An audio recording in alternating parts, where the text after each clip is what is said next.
माँ अस्पताल में एक बेड पर पड़ी थी। अस्पताल के बरामदे में उसके दो बेटे और एक बेटी चिंता में टहल रहे थे। भाई बहन को अपनी माँ के लिए सेहत की चिंता तो थी, लेकिन उससे भी ज़्यादा चिंता इस बात की थी कि अब माँ को अपने साथ कौन रखेगा। जब तक माँ स्वस्थ थी वह इन तीनों से अलग अपने पुराने घर में रहती थी, लेकिन अब ऐसा करना खतरे से खाली नहीं होता, और ऐसा करने से समाज में तीनों बेटे बेटियों का नाम भी खराब होता। लोग कहते कि देखो कैसी औलादें हैं, बीमार माता को अकेला रहने के लिए छोड़ दिया। 1 घंटे से बिना कोई बातचीत किए वह तीनों अपने अपने विचारों में खोए हुए थे। फिर बहन ने चुप्पी तोड़ते हुए अपने बड़े भाई की तरफ देखते हुए कहा, भैया आप बड़े हैं, इसलिए आपका कर्तव्य है कि माँ को ज़रूरत के समय आप रखें और उनकी देखभाल करें।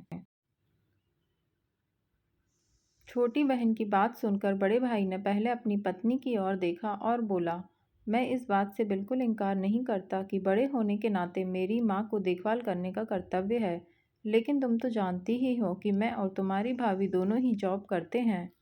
ऐसी हालत में माँ के साथ किसी न किसी को हर वक्त उनकी देखभाल करने के लिए उनके साथ रहना पड़ेगा, जो हमारे लिए बहुत मुश्किल हो जाएगा।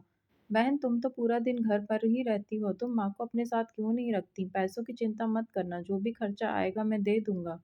सुशील भैया, आप तो जानते ही हैं कि मैं माँ से कितना प्यार करती हूँ, लेकिन आप यह भी जानते हैं कि मेरे ससुराल वाले कैसे हैं। मैं यह बिल्कुल बर्दाश्त नहीं कर पाऊंगी कि कोई मेरी माँ को और मेरे भाइयों को भला बुरा कहे, इसलिए अच्छा यही होगा कि माँ को अनिल भाई के यहाँ रखा जाए। बड़े भाई सुशील ने भी छोटे भाई अनिल के यहाँ माँ को रखने के लिए सहमति जताई। आप यह कैसी बातें कर रहे हो? क्या आपने नहीं देखा है कि माँ कभी भी मेरे घर 2 दिन से ज़्यादा रही ही नहीं है? उसका मेरे यहाँ मन लगता ही नहीं है, फिर वह कैसे इतने दिन मेरे घर रह पाएगी? छोटे भाई ने अपनी असहमति जताते हुए कहा।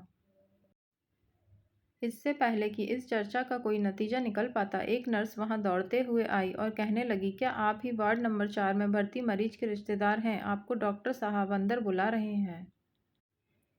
सभी घबरा गए और दौड़ते हुए डॉक्टर के पास पहुंचे। डॉक्टर ने उनसे हाथ जोड़ते हुए कहा, आई एम सॉरी, मैं आपकी माता जी को नहीं बचा पाया।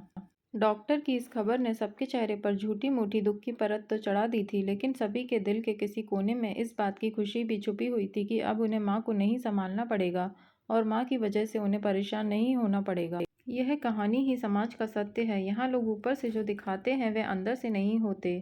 जो माँ बाप अपने चार चार बच्चों को बिना किसी शिकायत के बड़ी आसानी से संभाल पाते हैं, आगे चलकर जरूरत पड़ने पर यही चार बच्चे मिलकर भी उन्हें नहीं संभाल पाते या नहीं संभालना चाहते।